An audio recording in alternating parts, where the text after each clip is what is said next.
Okay, so it's Tuesday, May 14th, and really need to probably cover 2 days worth of information, as I didn't get a chance to uh, blog yesterday and do this video.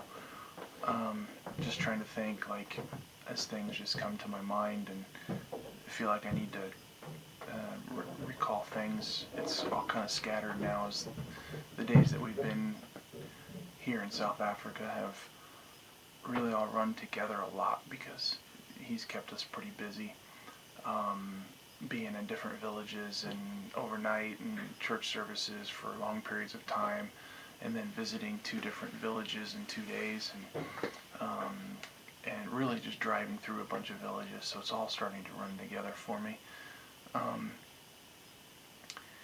But the first thing I was thinking of, I probably should have said a few days ago, was that I was really surprised that the jet lag didn't affect me like I thought.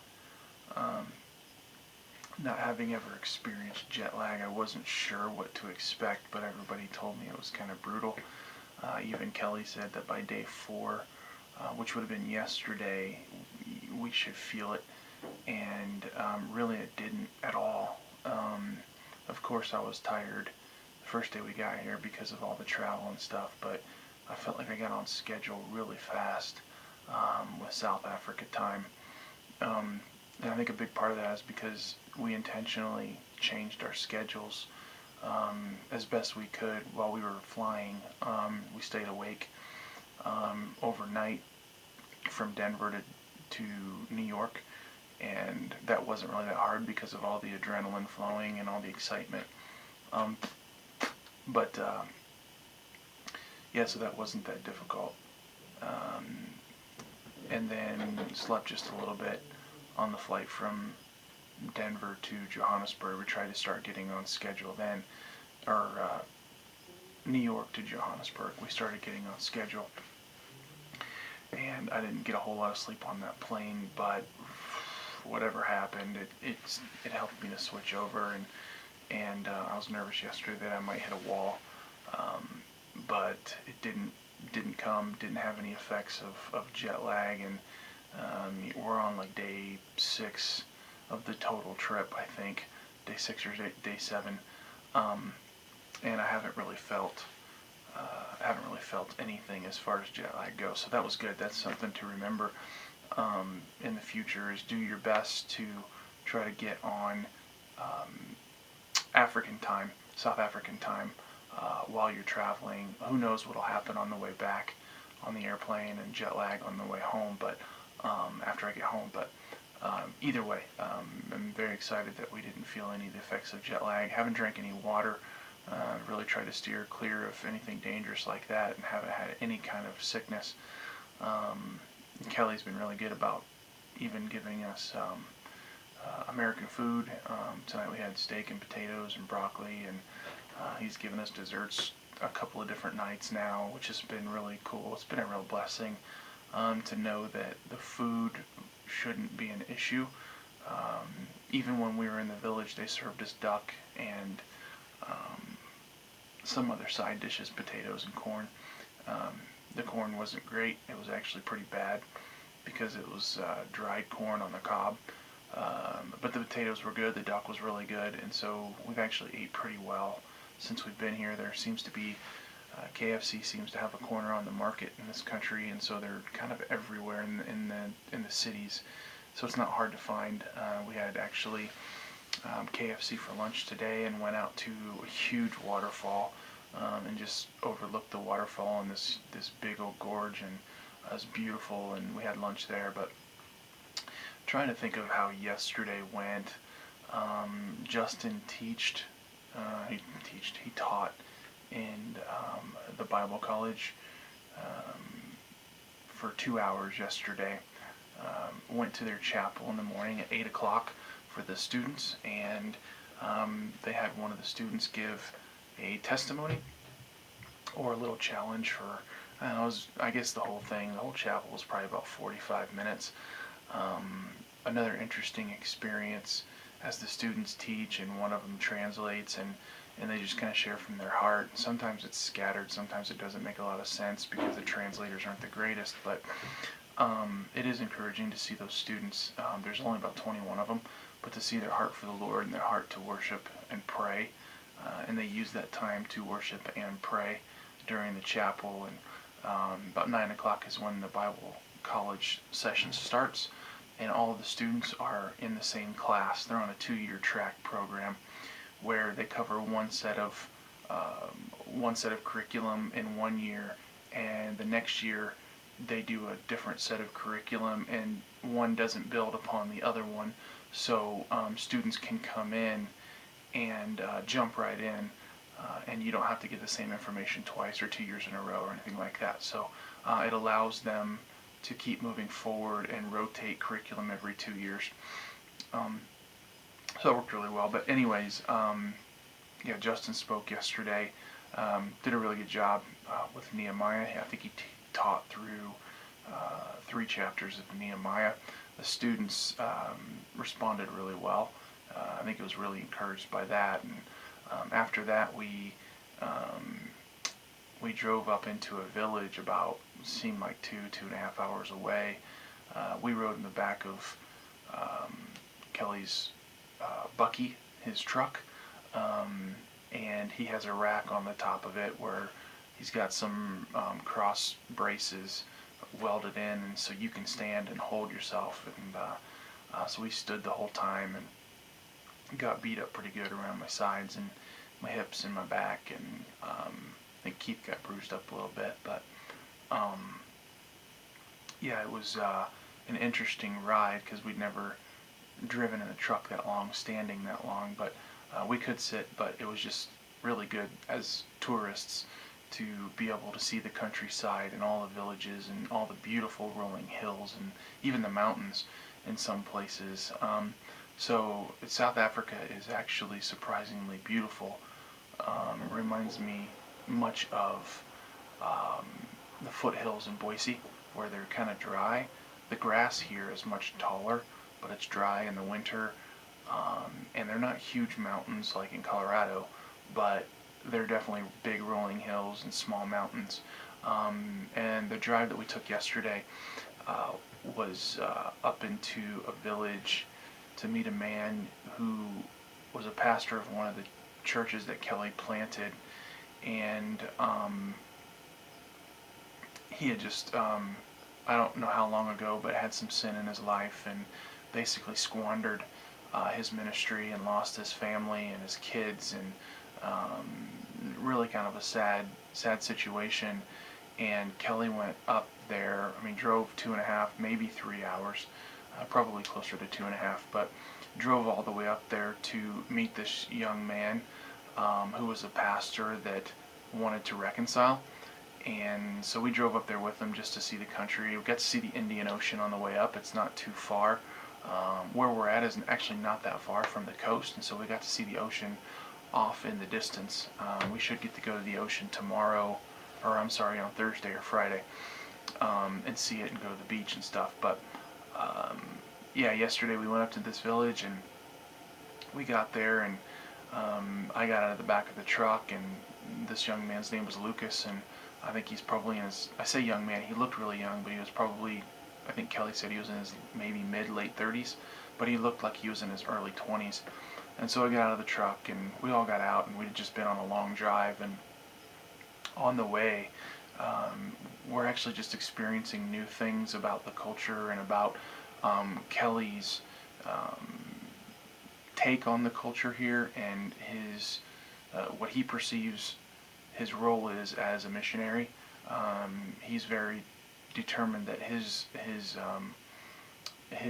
role as a missionary is to take Jesus and not to change culture, not to get involved too much in culture and bring America to South Africa. He doesn't want to try to fix everybody's problems, because what he says is if you fix one problem, there's always going to be another one.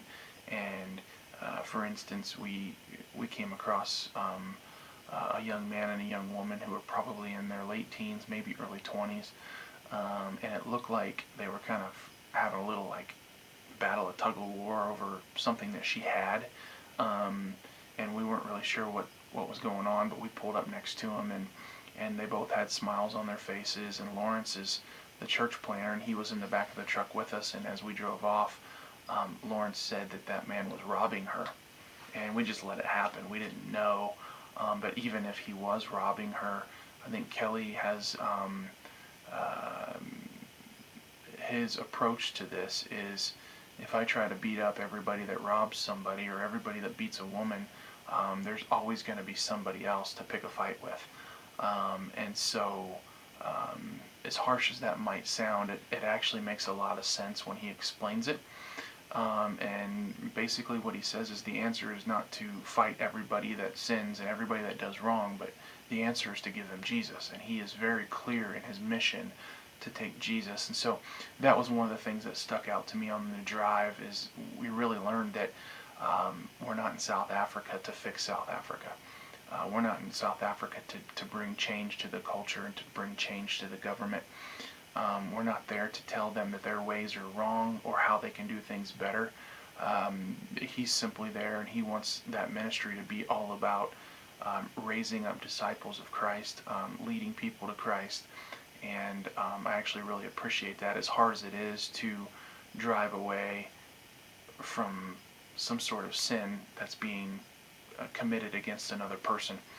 And we weren't exactly sure that she was being robbed, but that's what Lawrence was guessing, and he knows this area really well, and I can't imagine he was wrong in that. But so that happened on the way up there. But anyways, on the way, when we got to his house, this young man, his name was Lucas, I got out of the truck, and we've learned a very small amount of Osa words, and I just went to say hello, and I said molo, which is hello in Osa, and I went up to shake his hand, and I thought maybe it was because he was repentant and he felt guilty, and he knew we were with Kelly and we were white people from America, so I thought maybe he just was really uncomfortable with us for that reason. But I mean, he basically had to force himself to shake my hand, and then he walked by after that, didn't say a word, didn't really acknowledge me other than shaking my hand, and you could tell that was forced. And once he got on by, I just kind of wrote it off like, okay, no big deal. Maybe he's not very friendly, or maybe he knows he's going to get a spiritual kick in the pants or something from Kelly here in just a few minutes, but wasn't really sure.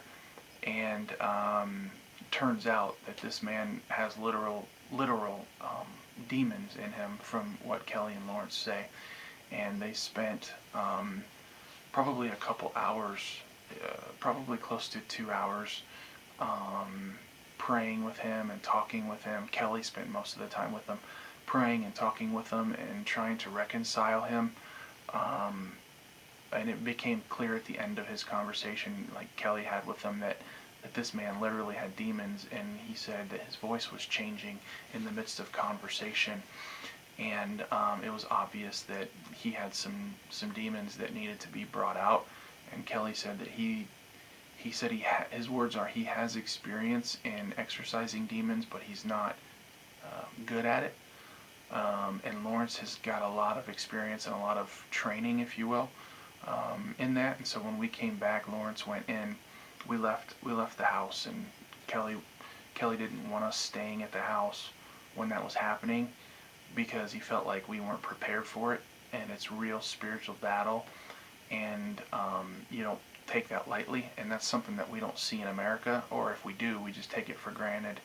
And so anyways, Kelly didn't want us there, because if they exorcised a demon or cast out a demon or whatever, he just didn't want us to be caught in the spiritual battle, in a battle we weren't ready for. And in fact, Kelly even walked out of the house when that time came, because he said he wasn't ready for it, and he didn't want to put anybody or himself in danger by not being spiritually ready, which was just awesome that he recognizes that and is spiritually in tune enough to know if it's something that he can handle or not. So anyways, Lawrence, apparently, I don't know if Lawrence cast out a couple of demons or what, but he said he definitely still had some more when he left. Um, and basically, if he had wanted to get all of those out, it would have taken hours upon hours. And that's just something I have no experience in, and it's a little intimidating. You read about that stuff in the Bible when Jesus cast out demons and stuff, but we just don't see it in America. And so it's a little intimidating when you come across it, and honestly wouldn't have recognized it um, even if I had seen it before. So anyways, during that time when Kelly was meeting with this man, we kind of walked all up the street, and it's actually kind of amazing how many people in Transky speak English. Obviously, there's a large majority that don't, but it seems like the people that have any kind of like maybe middle school or high school education, they speak it pretty well, so it's not super difficult to find somebody that you can at least have some level of conversation with. And even though they don't all speak English, many of them can communicate with, hello and goodbye and simple, very simple terms. So we walked up the road just to kind of get away and go explore a little bit, and came upon a lady that was having a house built by the government. I believe it was because she made less than a certain amount of money, and right now the government's building homes for people that are in some level of poverty. They're all in poverty there, but that make under a certain amount of money. And so she was having a home built, and they're actually, they're very small homes, but they're much bigger than what most people have, and they're round mud huts. But she was having a home built, and it's like a 2-bedroom with a very small, like almost like walkway slash living room in the front. That's maybe 8 feet wide by 20 feet long, maybe. But in the meantime, she was trying to make bricks for some other sort of building or shelter on her property, and she was making them out of mud and dung. And we got a chance to speak with her just a little bit. She showed us how she was making bricks, and it's really interesting that the men don't do any work around the house. They don't do housework. They don't really work in the fields. A lot of them go off and have jobs in the city, but if they don't, they don't really do much around the house. It seems like the women are definitely the workers. They do a lot of the hard labor, if it's bringing in firewood or building fences or building, making bricks or tending the garden and taking care of the kids, cooking. All of it. The women do all of it, and you just don't see men around much, and if they are, they're not doing much. So anyways, this lady, while her new home was being built, she's staying in what would almost be called like a squatter's shack. It's literally big enough for like a maybe a queen size bed, and a small walkway, and some room to just kind of put stuff along the wall, and like a butane stove, small butane stove that you would take camping with you. And the shack is maybe 5.5 feet tall. Yeah, I had to duck when I went in there. She let us go in. The people there are super accommodating. They're very friendly. Very few of them are standoffish. They seem to be fascinated with white people, especially Americans, and they don't shy away from the camera. In fact, they flock to a camera. They flock to a video camera, but probably a camera more so because they recognize it as a camera. They don't always recognize my video camera. I think they think it's a cell phone. But anyways, she was more than welcome to let us go into her house and just look around. When I say house, it was smaller. It was barely bigger than my bedroom closet. And so, yeah, we went in there, and it was just really eye-opening in the conditions that people live in, some of them permanently, but this was a temporary situation for her. So anyways, in the meantime, there was a lady that walked down the road, and she spoke really good English, and ended up striking up a conversation with her. She was really friendly with Trisha, all of us, and she walked us up to her house. She wanted to sell us like beads and necklaces and stuff, and so we went up there just to kind of explore a little bit more, and she seemed really nice, and so we went up there and went into her round mud hut, which was actually pretty decent size, and it had 3 beds in it, seemed like it had 3 full beds in it. Had an entertainment center, room in front of the entertainment center, between that and like 3 couches or chairs that were almost like in a theater style seating format. And so she had a little bit more room, but she was selling beads, and I think Trisha really wanted to buy some, but we're very careful about who we give money to around here and who we give things to, because we don't want to give them a bad impression of Americans, and we don't want them relying on Americans, and we don't want to get ripped off either. But in this case, Lawrence, who was with us at the time, said not to get any yet because they might be beads that were, I'm not really sure. They might have been beads that were offered to idols or something like that, or the spirits or the ancestors or something. And so his recommendation was, let's ask Kelly first.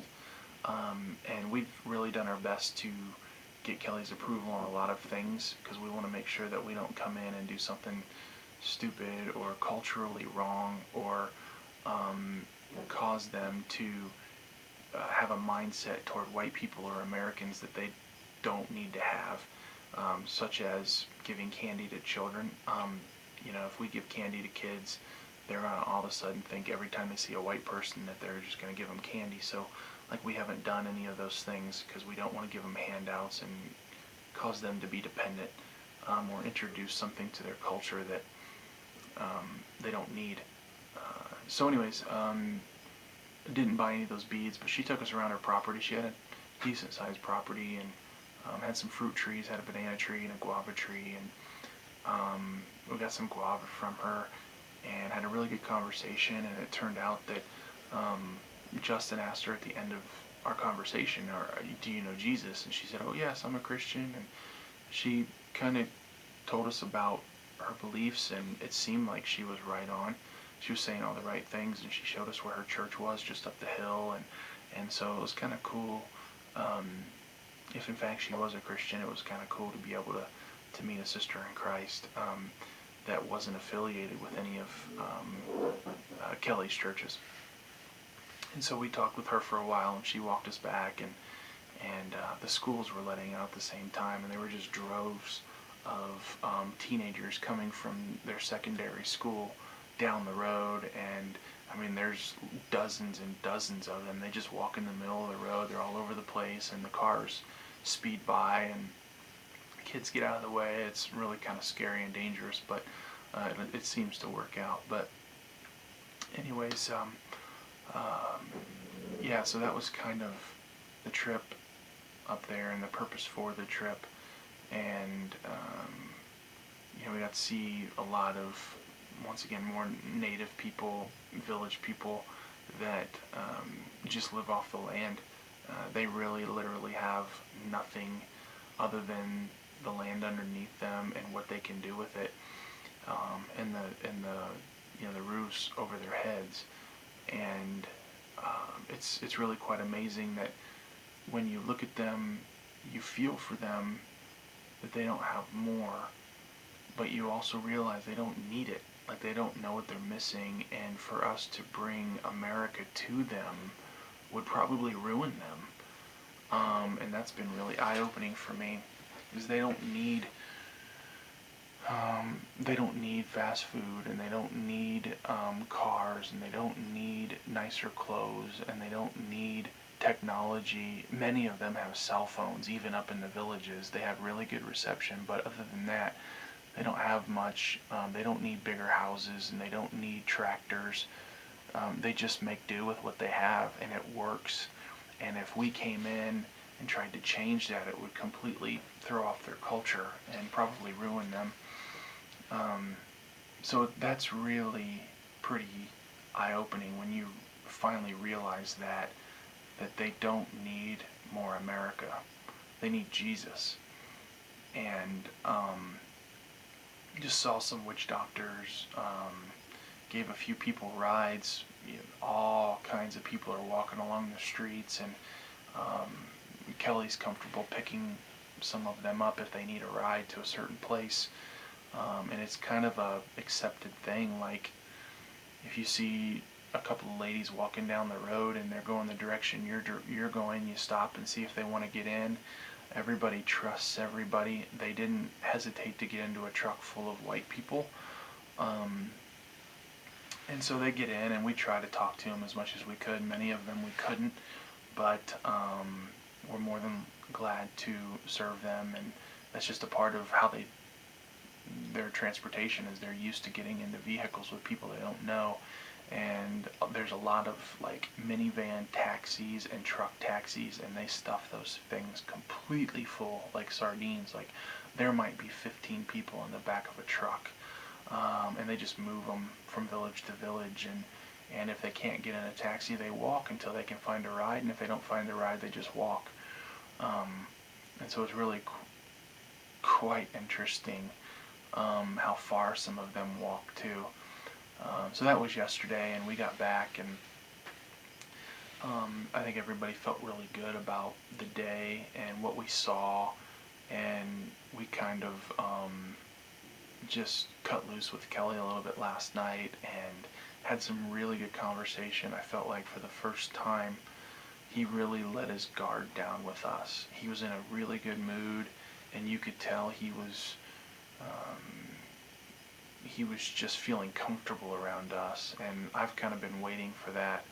And he was telling us stories about some of the churches that he's been in, and some of the people that he's encountered in some of the different places, and it was just really, really fun to hear some of his funny stories, because he's just met so many people as a missionary over 30 years, and just really had a good time of Christian fellowship with him.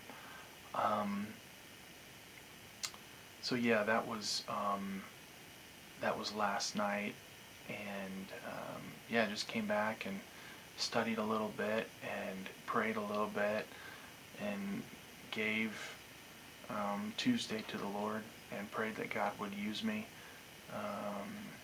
Just feel like, some of the things that I think that the big thing I learned yesterday was really that these people don't need us to come rescue them. They don't need us to come save them from a wretched, poverty-stricken life. That's not what they need, and they're perfectly content with what they have, and of course they would love to have more, but they've also learned to live with what they do have, and it's humbling to me to see that, because we live in excess, and I don't know how this changes me when I come home. I don't know if I'm going to want to get rid of everything, or if I just go back to the way things were. I'm not really sure, but I am quite amazed at their interaction with each other, with other people. They're very relationship oriented, and even when they're driving down the road and they're in the back of our truck, they're yelling at other people, like saying hello and being friendly. You rarely see people walking down the road individually. They're almost always in pairs or groups. So they're very, very relational. And yeah, I'm just learning that God uses that. And their culture is different, but they're not really that different.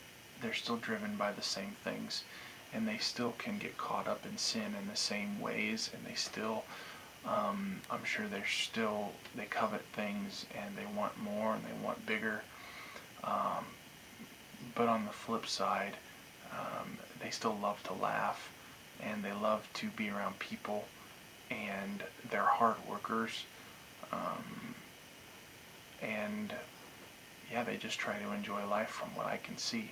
And so that was yesterday, and I think instead of doing 2 days in one of these videos, I think I'm going to stop and just do one day for now.